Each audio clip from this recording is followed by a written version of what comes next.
ਰਾਜਾ ਜੰਗ ਦਾ ਮਾਣ। ਉੱਜੜ ਕੇ ਆਏ ਲੋਕਾਂ ਨੂੰ ਦੁਬਾਰਾ ਵਸਾਉਣ ਵਾਲੇ ਉਸ ਵੇਲੇ ਦੇ ਸੈਟਲਮੈਂਟ ਅਫਸਰ ਸਰਦਾਰ ਦਲੀਪ ਸਿੰਘ ਸੰਧੂ ਹੋਰਾਂ ਬਾਰੇ ਜਾਣਕਾਰੀ। ਜਦੋਂ ਦੇਸ਼ ਦੀ ਵੰਡ ਹੋਈ, ਘਰਾਂ ਤੋਂ ਬੇਘਰ ਹੋ ਕੇ ਆਏ ਲੋਕਾਂ ਨੂੰ ਦੁਬਾਰਾ ਵਸਾਉਣ ਲਈ ਜਿਨ੍ਹਾਂ ਲੋਕਾਂ ਨੇ ਸਭ ਤੋਂ ਅਹਿਮ ਯੋਗਦਾਨ ਪਾਇਆ, ਉਹਨਾਂ ਵਿੱਚੋਂ ਇੱਕ ਸਨ ਸਰਦਾਰ ਦਲੀਪ ਸਿੰਘ ਸੰਧੂ। ਸਰਦਾਰ ਦਲੀਪ ਸਿੰਘ ਸੰਧੂ ਜੀ ਨੂੰ ਆਪਣੇ ਆਪ ਵਿੱਚ ਇੱਕ ਚਲਦੀ ਫਿਰਦੀ ਸੰਸਥਾ ਵੀ ਕਹਿ ਲਈਏ ਤਾਂ ਇਸ ਵਿੱਚ ਕੋਈ ਦੋ ਰਾਏ ਨਹੀਂ ਹੋਵੇਗੀ। ਸਰਦਾਰ ਦਲੀਪ ਸਿੰਘ ਸੰਧੂ ਜੀ ਦਾ ਜਨਮ ਰਾਜਾ ਜੰਗ ਵਿਗਾਪੱਤੀ 1920 ਵਿੱਚ ਪਿਤਾ ਸਰਦਾਰ ਹਰਸਾ ਸਿੰਘ ਦੇ ਘਰ ਹੋਇਆ। ਸਰਦਾਰ ਦਲੀਪ ਸਿੰਘ ਸੰਧੂ ਜੀ ਦੇ ਪਿਤਾ ਜੀ ਪੰਜਾਬ ਪੁਲਿਸ ਤੋਂ ਬਤੌਰ ਇੰਸਪੈਕਟਰ ਸੇਵਾ ਮੁਕਤ ਹੋਏ ਸਨ। ਸਰਦਾਰ ਦਲੀਪ ਸਿੰਘ ਹੋਰਾਂ ਨੇ ਆਪਣੀ 10ਵੀਂ ਤੱਕ ਦੀ ਪੜ੍ਹਾਈ ਲਾਹੌਰ ਤੋਂ ਅਤੇ BA ਖਾਲਸਾ ਕਾਲਜ ਅੰਮ੍ਰਿਤਸਰ ਤੋਂ 1939 ਵਿੱਚ ਕੀਤੀ। ਸਰਦਾਰ ਦਲੀਪ ਸਿੰਘ ਜੀ ਖਾਲਸਾ ਕਾਲਜ ਦੀ ਫੁੱਟਬਾਲ ਟੀਮ ਦਾ ਵੀ ਹਿੱਸਾ ਰਹੇ ਸਨ। ਜਦੋਂ ਪੜ੍ਹਾਈ ਪੂਰੀ ਕੀਤੀ, ਉਸ ਸਮੇਂ ਸਰਦਾਰ ਦਲੀਪ ਸਿੰਘ ਜੀ ਦੇ ਪਿਤਾ ਬਤੌਰ SHO ਕਈ ਥਾਵਾਂ 'ਤੇ ਆਪਣੀਆਂ ਸੇਵਾਵਾਂ ਨਿਭਾ ਚੁੱਕੇ ਸਨ। ਉਸ ਸਮੇਂ ਮਿਸਟਰ JC ਸਕਾਟ ਉਹਨਾਂ ਦੇ ਪਿਤਾ ਹਰਸਾ ਸਿੰਘ ਦੇ SP ਸਨ। ਮਿਸਟਰ JC ਸਕਾਟ ਉਹਨਾਂ ਦਿਨਾਂ ਵਿੱਚ ਲਾਹੌਰ ਇੱਕ ਹੋਟਲ ਵਿੱਚ ਰਹਿੰਦੇ ਸਨ। ਸਰਦਾਰ ਦਲੀਪ ਸਿੰਘ ਸੰਧੂ ਜੀ ਕ੍ਰਿਸਮਸ ਵਾਲੇ ਦਿਨ ਉਹਨਾਂ ਨੂੰ ਮਿਲਣ ਹੋਟਲ 'ਚ ਜਦੋਂ ਗਏ ਤਾਂ ਮਿਸਟਰ JC ਸਕਾਟ ਆਪਣਾ ਸਾਈਕਲ ਲੈ ਕੇ ਹੋਟਲ ਤੋਂ ਬਾਹਰ ਵੱਲ ਆ ਰਹੇ ਸਨ। ਉੱਥੇ ਸਰਦਾਰ ਦਲੀਪ ਸਿੰਘ ਜੀ ਨੇ ਉਹਨਾਂ ਨੂੰ ਕ੍ਰਿਸਮਸ ਦੀ ਵਧਾਈ ਦਿੱਤੀ ਅਤੇ ਨਾਲੇ ਦੱਸਿਆ ਕਿ ਮੈਂ ਪੜ੍ਹਾਈ ਪੂਰੀ ਕਰ ਲਈ ਹੈ ਅਤੇ ਮੈਂ ਕਿਸੇ ਨੌਕਰੀ ਲਈ ਅਪਲਾਈ ਕਰਨਾ ਚਾਹੁੰਦਾ ਹਾਂ। ਤਾਂ ਮਿਸਟਰ ਸਕਾਟ ਨੇ ਸਰਦਾਰ ਦਲੀਪ ਸਿੰਘ ਜੀ ਨੂੰ ICS ਦੀ ਤਿਆਰੀ ਕਰਨ ਦੀ ਸਲਾਹ ਦਿੱਤੀ। ਤਾਂ ਸਰਦਾਰ ਦਲੀਪ ਸਿੰਘ ਜੀ ਨੇ ਕਿਹਾ ਕਿ ਉਹ ਤਾਂ ਜਿਨ੍ਹਾਂ ਦੀ ਪੜ੍ਹਾਈ ਇੰਗਲੈਂਡ ਦੇ ਨਾਮਵਰ ਸਕੂਲਾਂ ਜਾਂ ਕਾਲਜਾਂ ਕੈਂਬਰਿਜ ਜਾਂ ਆਕਸਫੋਰਡ ਦੀ ਹੁੰਦੀ ਹੈ, ਉਹੀ ਜ਼ਿਆਦਾਤਰ ਕਾਮਯਾਬ ਹੋ ਰਹੇ ਨੇ, ਪਰ ਮੈਂ ਤਾਂ ਆਮ ਸਕੂਲਾਂ ਅਤੇ ਖਾਲਸਾ ਕਾਲਜ ਵਿੱਚ ਪੜ੍ਹਿਆ ਹੋਇਆ ਹਾਂ। ਤਾਂ ਮਿਸਟਰ ਸਕਾਟ ਨੇ ਕਿਹਾ, ਨਹੀਂ, ਇਹ ਗੱਲ ਨਹੀਂ ਹੈ। ਹਰ ਬੰਦੇ ਦੀ ਆਪਣੀ ਆਪਣੀ ਖਮਿਸ਼ਤਾ ਹੁੰਦੀ ਹੈ, ਤੁਸੀਂ ਤਿਆਰੀ ਕਰੋ। ਉਸ ਤੋਂ ਕੁਝ ਸਮੇਂ ਬਾਅਦ ਹੀ ਸਰਦਾਰ ਦਲੀਪ ਸਿੰਘ ਸੰਧੂ ਜੀ ਨੂੰ ਬਤੌਰ ਨਾਇਬ ਤਹਿਸੀਲਦਾਰ ਨੌਕਰੀ ਮਿਲ ਗਈ। ਸਰਦਾਰ ਦਲੀਪ ਸਿੰਘ ਜੀ ਨੇ ਆਪਣੀ ਨੌਕਰੀ ਦੀ ਟ੍ਰੇਨਿੰਗ ਜਲੰਧਰ ਵਿਖੇ ਕਰਨ ਤੋਂ ਬਾਅਦ ਆਪਣੀ ਨੌਕਰੀ ਦੀ ਸ਼ੁਰੂਆਤ ਟੋਬਾ ਟੇਕ ਸਿੰਘ ਤੋਂ ਕੀਤੀ ਅਤੇ ਉਸ ਤੋਂ ਬਾਅਦ ਅਟਾਰੀ ਵਿਖੇ ਆਪਣੀਆਂ ਸੇਵਾਵਾਂ ਦਿੱਤੀਆਂ। 47 ਦੀ ਵੰਡ ਤੋਂ ਪਹਿਲਾਂ ਸਰਦਾਰ ਦਲੀਪ ਸਿੰਘ ਜੀ ਤਹਿਸੀਲਦਾਰ ਪ੍ਰਮੋਟ ਹੋ ਚੁੱਕੇ ਸਨ ਅਤੇ ਤਰਨਤਾਰਨ ਵਿਖੇ ਆਪਣੀ ਡਿਊਟੀ ਨਿਭਾ ਰਹੇ ਸਨ। 14 ਅਗਸਤ ਨੂੰ ਸਰਦਾਰ ਦਲੀਪ ਸਿੰਘ ਅੰਮ੍ਰਿਤਸਰ ਵਿਖੇ ਉਸ ਸਮੇਂ ਦੇ deputy commissioner mister GM ਬ੍ਰੈਂਡਰ ICS ਕੋਲ ਸ਼ਾਮ ਨੂੰ 5 ਵਜੇ ਉਹਨਾਂ ਦੇ ਦਫ਼ਤਰ ਵਿਖੇ ਜਦੋਂ ਮਿਲਣ ਲਈ ਪਹੁੰਚਦੇ ਹਨ ਤਾਂ ਡਿਪਟੀ ਕਮਿਸ਼ਨਰ ਪੁੱਛਦੇ ਹਨ, ਸਰਦਾਰ ਦਲੀਪ ਸਿੰਘ ਕਿਵੇਂ ਆਏ ਹੋ? ਤਾਂ ਸਰਦਾਰ ਦਲੀਪ ਸਿੰਘ ਕਹਿੰਦੇ ਹਨ ਕਿ ਵੰਡ ਵਾਲਾ ਕੰਮ ਸ਼ੁਰੂ ਹੋ ਚੁੱਕਾ ਹੈ ਅਤੇ ਲੋਕ ਬਹੁਤ ਵੱਡੀ ਤਾਦਾਦ ਵਿੱਚ ਲਹਿੰਦੇ ਪੰਜਾਬ ਤੋਂ ਆਉਣੇ ਸ਼ੁਰੂ ਹੋ ਗਏ ਹਨ। ਮੈਂ ਤੁਹਾਡੇ ਤੋਂ ਰਿਲੀਫ ਕੈਂਪ ਸਥਾਪਿਤ ਕਰਨ ਦੀ ਇਜਾਜ਼ਤ ਲੈਣ ਆਇਆ ਹਾਂ। ਸ਼ਰਨਾਰਥੀਆਂ ਦੀ ਵੱਡੀ ਗਿਣਤੀ ਵਿੱਚ ਆਉਣਾ ਫੌਰੀ ਇੰਤਜ਼ਾਮ ਦੀ ਜ਼ਰੂਰਤ ਹੈ। ਮੈਂ ਤਰਨਤਾਰਨ ਵਿਖੇ ਸ਼ਰਨਾਰਥੀਆਂ ਲਈ ਕੈਂਪ ਸਥਾਪਿਤ ਕਰਨਾ ਚਾਹੁੰਦਾ ਹਾਂ। ਤਾਂ ਡਿਪਟੀ ਕਮਿਸ਼ਨਰ ਨੇ ਪੁੱਛਿਆ ਕਿ ਤੁਹਾਡੇ ਕੋਲ ਆਪਣੀ ਸੁਰੱਖਿਆ ਲਈ ਕੀ ਹੈ? ਤਾਂ ਸਰਦਾਰ ਦਲੀਪ ਸਿੰਘ ਜੀ ਨੇ ਕਿਹਾ ਕਿ ਕੁਝ ਵੀ ਨਹੀਂ। ਤਾਂ ਫਿਰ ਡਿਪਟੀ ਕਮਿਸ਼ਨਰ ਨੇ ਪਹਿਲਾਂ ਫੌਜ ਦੇ ਅਫਸਰ ਅੰਮ੍ਰਿਤਸਰ ਦੀ ਕੰਟੋਨਮੈਂਟ ਦੇ ਬ੍ਰਿਗੇਡੀਅਰ ਨੂੰ ਆਪਣੀ ਲੈਟਰ ਪੈਡ 'ਤੇ ਇੱਕ ਚਿੱਠੀ ਲਿਖ ਕੇ ਉਹਨਾਂ ਨੂੰ ਇੱਕ PB ਬੋਰ ਪ੍ਰੋਹਿਬਿਟਡ ਬੋਰ ਦਾ ਹਥਿਆਰ ਜਾਰੀ ਕਰਨ ਵਾਸਤੇ ਹਦਾਇਤ ਕੀਤੀ। ਸਰਦਾਰ ਦਲੀਪ ਸਿੰਘ ਜੀ ਦਾ ਆਪਣਾ .45 ਰਿਵਾਲਵਰ ਵੈਬਲੇ ਸਕਾਟ ਲੈ ਕੇ ਵਾਪਸ ਡਿਪਟੀ ਕਮਿਸ਼ਨਰ ਕੋਲ ਆਏ ਤਾਂ ਫਿਰ ਡਿਪਟੀ ਕਮਿਸ਼ਨਰ ਨੇ ਆਗਿਆ ਦਿੱਤੀ ਕਿ ਹੁਣ ਤੁਸੀਂ ਜਾਓ ਅਤੇ ਕੈਂਪ ਸਥਾਪਿਤ ਕਰੋ। ਸਰਦਾਰ ਦਲੀਪ ਸਿੰਘ ਜੀ ਹੋਰਾਂ ਨੂੰ ਇੱਕ ਸਰਕਾਰੀ ਬੱਸ ਦਿੱਤੀ ਗਈ। ਸਰਦਾਰ ਸਾਹਿਬ ਜੀ ਨਾਲ ਇੱਕ ਸੇਵਾਦਾਰ ਵੀ ਹੁੰਦਾ ਸੀ।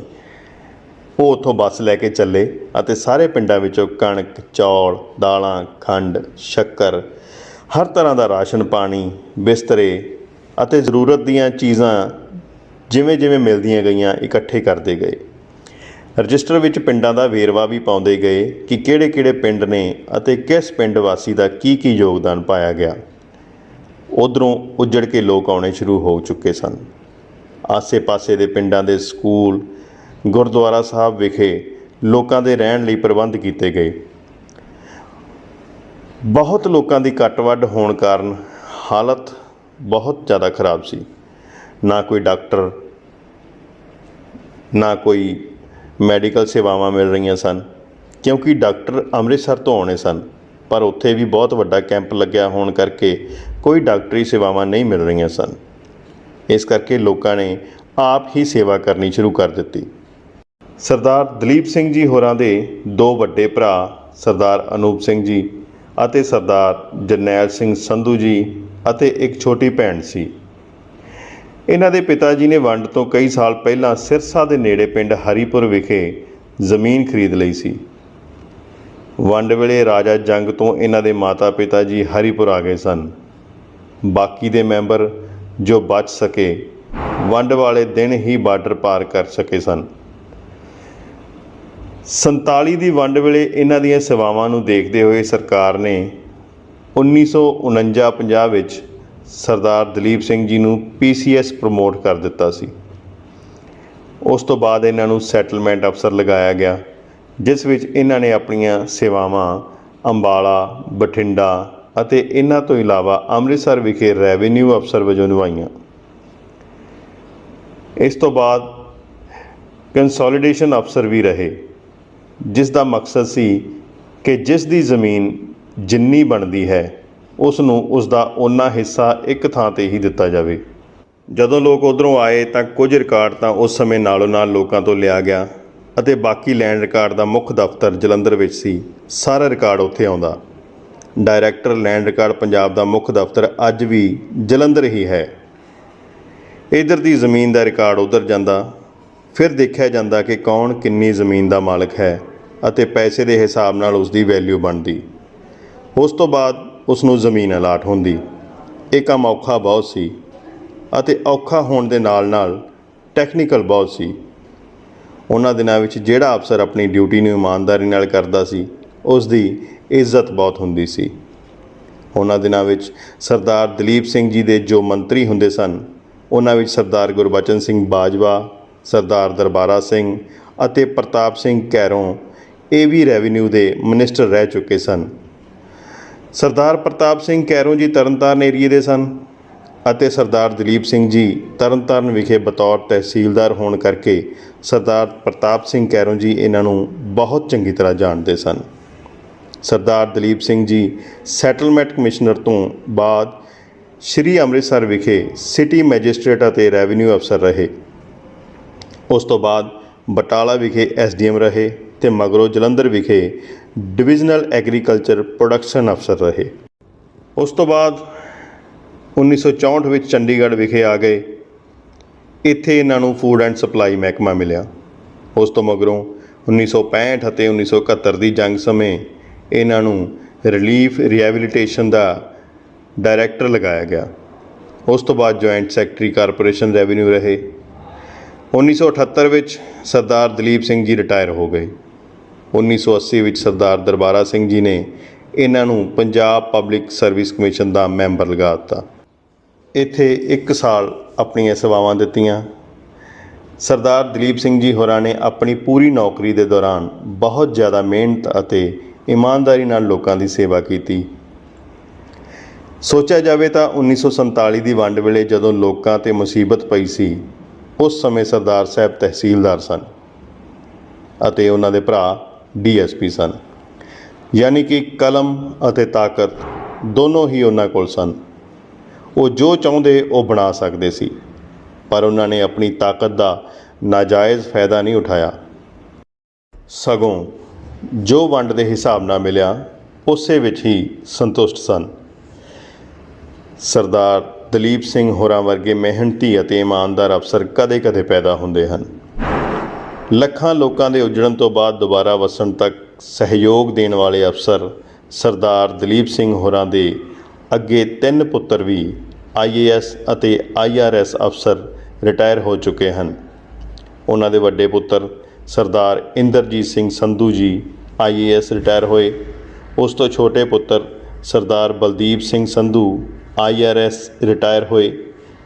ਬਤੌਰ principal chief commissioner income tax ਵਿਭਾਗ ਅਤੇ ਸਭ ਤੋਂ ਛੋਟੇ ਪੁੱਤਰ ਮਨਦੀਪ ਸਿੰਘ ਸੰਧੂ IAS ਰਿਟਾਇਰ ਹੋਏ ਬਤੌਰ ਐਡੀਸ਼ਨਲ ਚੀਫ ਸੈਕਟਰੀ ਪੰਜਾਬ।